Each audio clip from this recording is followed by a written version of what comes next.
Already representing a quarter of the total votes in the 2020 cycle, 40 million ballots have been cast all around the nation.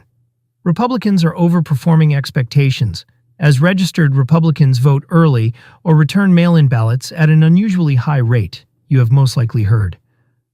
Based on these figures, let us explore the data and create an electoral college map for 2024 to evaluate whether Democrats have cause for worry at this point. Tracking mail-in and early in-person voting across most states is a fantastic tool available from NBC News. At the time of this recording, registered Republicans cast 40% of the ballots, registered Democrats cast 42%, and independents, or third-party voters, cast 18%.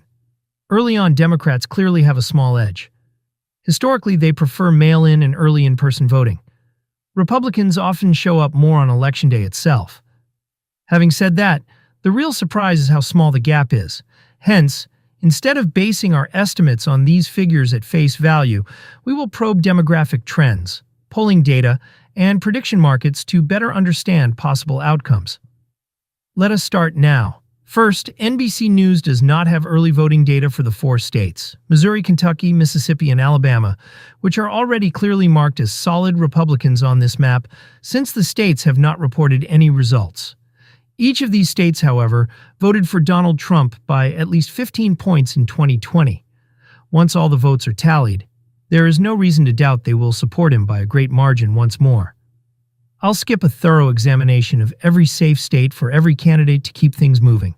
Early vote results point to Republicans dominating in the following states as expected for former President Trump: Montana, Idaho, Wyoming, Utah, and Alaska. Along with the 1st and 3rd districts, Kansas and Oklahoma, North Dakota, South Dakota, Nebraska, statewide, are found over the Great Plains. While in Appalachia, West Virginia, and Indiana round out the list, in the South, Arkansas, Louisiana, Tennessee, and South Carolina are displaying their typically strong Republican support. Not voting Democratic since at least 2008, each of these states backed Trump by notable margins in 2020. Early voting figures already show Republicans are already leaping out to major advantages in every single one of these states, leading by margins of roughly 15 to 40 points. Their combined count as 125 electoral votes.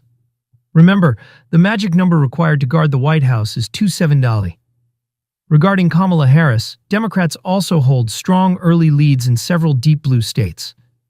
We have Washington, Oregon, California, and Hawaii down the Pacific coast. Illinois is the only solidly blue non-coastal state eastward. The rest of these Democratic strongholds are in the Northeast: New York, Vermont, Massachusetts, Rhode Island, Connecticut, New Jersey, Delaware, Maryland, and Washington, D.C. Joe Biden carried all these states by at least 15 points in 2020, and none have voted Republican since 1988, 8 cycles ago. And once more, Democrats are expectedly leading here by rather very large margins in the early vote. With 180 electoral votes, they together propel Kamala Harris ahead of Trump now. That leaves 17 more competitive states to now examine more closely. First, let's start with Nevada, where the early vote totals have attracted more interest than any other state this cycle. Usually at this point, we would be talking about the Democratic firewall here, and whether Republicans could close the Election Day divide. With almost 600,000 ballots already cast, almost half the total expected vote, Republicans are currently outnumbering Democrats by 6 percentage points.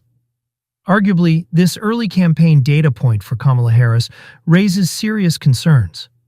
With 1.3 million votes, Nevada's last early vote total in 2020 favored Democrats by 4 points, so enabling Biden to hold Nevada in the Democratic column by 2.4%. Nevada has, nevertheless, shown a slow Republican turn in line with national trends. Clinton gained Nevada by the same 2.4% margin in 2016, although with a smaller national popular vote margin. Republicans also seized on this trend by turning the governor's office upside down in 2022. Based on 43 polls in the Decision Desk HQ polling average, current polling shows Trump trailing Harris by 0.9%. Democrats just have to start chipping away at this Republican early vote advantage in the next week in a race as close as this. Else we might see Trump overperforming not only in Nevada, but possibly in other battlegrounds as well. Right now, Nevada falls in the tilt Republican column. Trump is the minor favorite here. Turning now to Arizona, still another fiercely competitive race in the Southwest. With Biden carrying it by just 0.3%, Arizona ranked second closest state by margin in 2020.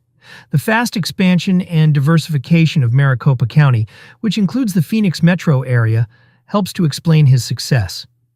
High turnout among Hispanic and college-educated voters ever so gently turned the county and hence the state at large into the Democratic column.